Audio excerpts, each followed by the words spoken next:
സുഹൃത്തുക്കളെ, ഈ അടുത്ത കാലത്തൊന്നും ഇത്രയും ഗംഭീരമായിട്ടുള്ള ഒരു ചാനൽ ചർച്ച ഞാൻ കണ്ടിട്ടില്ല. നമ്മുടെ സംഗി ചാനൽ, നമ്മുടെ ജനം ചാനൽ ഉണ്ടല്ലോ, ഈ ജനം ചാനൽ ഒരു പ്രശ്നമുണ്ട്. ഇവർ ചില ആളുകളൊക്കെ വന്നിരുത്തും, നിരീക്ഷകർ, രാഷ്ട്രീയ നിരീക്ഷകർ, നിഷ്പക്ഷരായിട്ടുള്ള രാഷ്ട്രീയ നിരീക്ഷകർ എന്നൊക്കെ പറഞ്ഞിട്ടാണ് പലരെയും കൊണ്ടുവന്നിരുത്താറുണ്ട്. സത്യം പറഞ്ഞു കഴിഞ്ഞാൽ അവർ അസൽ സംഘികളായിരിക്കും, അല്ലെങ്കിൽ മൃദു സംഘികളായിരിക്കും, അല്ലെങ്കിൽ ഏത് നിമിഷവും കോൺഗ്രസിൽ നിന്ന് BJPയിലേക്ക് ചാടാൻ നിൽക്കുന്ന സംഘികളായിരിക്കും.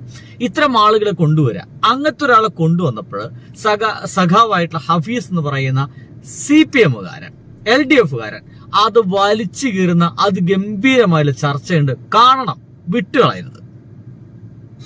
ഞാൻ കഴിഞ്ഞ കുറെ നാളുകളായി ജനം ചാനലിൽ കണ്ടുവരുന്ന ഒരു ഏർപ്പാടാണ്. ഭയങ്കര രസമായിട്ട് തുടങ്ങുന്നു കേട്ടോ. മാധ്യമങ്ങൾ അത് ഏറ്റെടുക്കും. ഓരോ സംഘികളെ ഓരോ വിദഗ്ധരായി നിരീക്ഷകരായി അവതരിപ്പിക്കും. അതിന് ഒരുപാട് ഉദാഹരണങ്ങളുണ്ട്. അപ്പോൾ ഇവിടെ ഇല്ലാതെ മറുപടി പറയാൻ ഇല്ലാത്ത ആൾക്കാരുടെ ഒന്നും പേര് ഞാൻ ഏതെങ്കിലും വലിച്ചെടുക്കുന്നില്ല. അതിനകത്ത് നല്ല നല്ല ഇതിന്റെ അവസാനം ഇതിന്റെ ആങ്കർക്കില്ലേ സഹിക്കാൻ പറ്റുന്നില്ല. കാരണം അവര് കൊണ്ടിരുത്തിയ ഒരാള് സാമ്പത്തിക വിദഗ്ധ എന്ന് പറഞ്ഞ് കൊണ്ടിരുത്തിയവന് അസല് സംഖ്യയാണെന്നും അസലൊരു കോൺഗ്രസ് സംഖ്യയാണെന്നൊക്കെ തെളിഞ്ഞതിന്റെ ഭാഗമായിട്ട് അവസാനം ഹഫീസിനോടാ പോവാൻ പറഞ്ഞു, ഇറങ്ങി പോവാൻ നിങ്ങൾക്ക് എന്ന് പറഞ്ഞ്. അവസാനം ഹഫീസ് പറഞ്ഞു, ഞാൻ അവിടെ കയറി വേണമെങ്കിൽ ചാനൽ ചർച്ച നയിക്കാം, തനിക്ക് വേണമെങ്കിൽ ഇറങ്ങിപ്പോയിക്കോ, നിങ്ങളൊക്കെ കാല് പിടിച്ചിട്ട് ഞാൻ ഇവിടെ വന്നേ, ഞാൻ പറയാനുള്ളത് പറഞ്ഞിട്ട് പോകൂ. അത് കേൾക്കണം കേട്ടോ. ഗംഭീരമായ ചർച്ചയാണത്. മനോഹരമായ പേരുകളുണ്ട്. ഞാൻ ആ ഒരു പേരൊക്കെ ആകുമ്പോൾ ഞാനും ഇത് വിചാരിച്ച് അങ്ങനെയൊക്കെ തന്നെയായിരുന്നു. ഗുരുമൂർത്തി എന്നും എന്തോ പണിക്കരെന്നും ഒക്കെ എന്ന് പോലെ ഡോക്ടർ കൃഷ്ണകുമാറിനെ അവതരിപ്പിച്ച് അദ്ദേഹം സംഖ്യയല്ല സാമ്പത്തിക വിദഗ്ധനാണ് എന്ന് പറയുമ്പോൾ അത് പച്ചവെള്ളം തൊടാതെ അല്ലെങ്കിൽ തൊണ്ട തൊടാതെ വിഴുങ്ങാൻ ഞാൻ ഒരു മന്ദബുദ്ധിയല്ല എന്ന് മാത്രം വളരെ വലിയ സ്വരത്തിൽ ഇനി കേൾക്കണ്ടോ?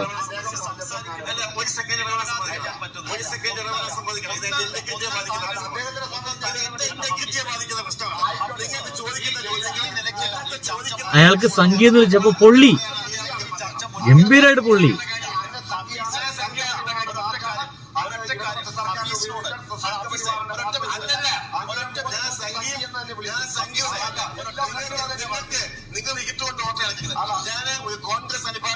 അടിപൊളി. എങ്ങനെയുണ്ട്? ഇതാണ് ഇവരുടെ രീതി. അങ്ങനെയാണെങ്കിൽ കോൺഗ്രസ്സുകാരെന്ന് പറഞ്ഞിട്ട് തന്നെ എഴുതണ്ടേ? അതില്ല. അവസാനം സാമ്പത്തിക വിദഗ്ധ എന്ന് പറയുന്ന ടാഗ്ലൈനൊക്കെ കൊണ്ടെടുത്ത് എഴുതിയിട്ടില്ല. ഇനി കേൾക്കണം കേട്ടോ.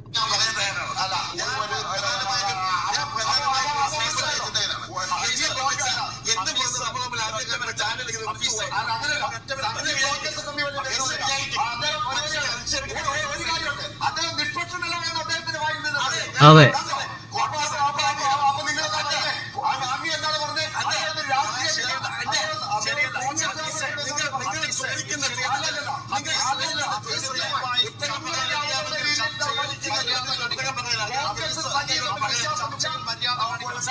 ഹഫീസ് ചർച്ചയിൽ മര്യാദ കാണിക്കണം.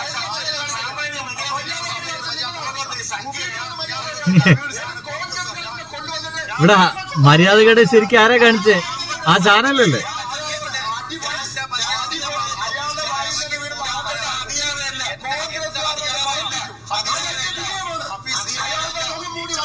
സത്യം ശരിയാണ്. അയാളെ മുഖംമൂടി വലിച്ചേറിയത് ഹഫീസിന്റെ വിജയം തന്നെയാണ്. കാരണം ചാനലുകൾ വരികയാണെങ്കിൽ കൃത്യമായിട്ട് രാഷ്ട്രീയം പറഞ്ഞു വരുന്നത്, നമ്മൾ ഈ രാഷ്ട്രീയമില്ല, എനിക്ക് രാഷ്ട്രീയമൊന്നുമില്ല എന്ന് പറഞ്ഞു വരുന്ന ആളുകൾ അസല് തീവ്രവാദികളായിരിക്കും. അതുപോലെ ഇവന് അസലൊരു കമ്മിയാണ്.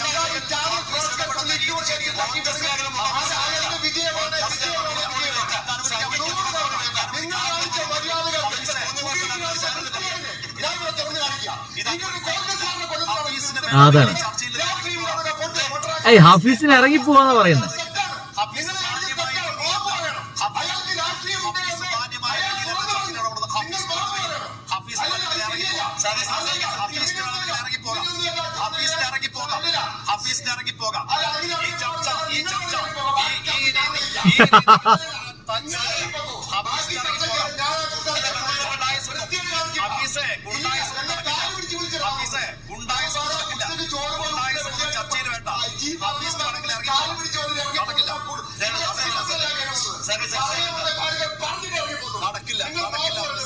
അസല് ഇതാണ്. പറയാനുള്ള കാര്യം പറഞ്ഞിട്ട് ഇറങ്ങി പോകുന്ന സഖാവ് വളരെ വ്യക്തമായിട്ട് പറഞ്ഞിരിക്കുന്നു. ഇനി ചാനലില്, ഈ ഒരു ജനം ചാനലില് ഹഫീസ് എന്ന് പറയുന്ന സഖാവിനെ തീർച്ചയായിട്ടും വിളിക്കില്ല. കാരണം ലെവൻ ഉള്ളത് കാര്യം ഉള്ളതുപോലെ പറയും. ചാനൽ ചർച്ചയ്ക്ക് വരികയാണെങ്കിൽ ഓരോരുത്തരെ നിരീക്ഷകരെന്ന് മറ്റും വരെ കൊണ്ടുവയ്ക്കുന്ന ആൾക്കാർ കൃത്യമായിട്ടും നിഷ്പക്ഷനാണെങ്കിൽ നിഷ്പക്ഷനായിരിക്കണം. അല്ലാതെ കുറെ സംഘികളെയും കോൺഗ്രസ്സുകാരെയും നിഷ്പക്ഷതയുടെ മുഖംമൂടി അണിഞ്ഞ് കൊണ്ടുവരുത് എന്ന് തന്നെയാണ് ഹഫീസ് പറയുന്നത്. എന്തായാലും ഇത് ഗംഭീര ചർച്ചനായിട്ടുണ്ട്. ബൈ.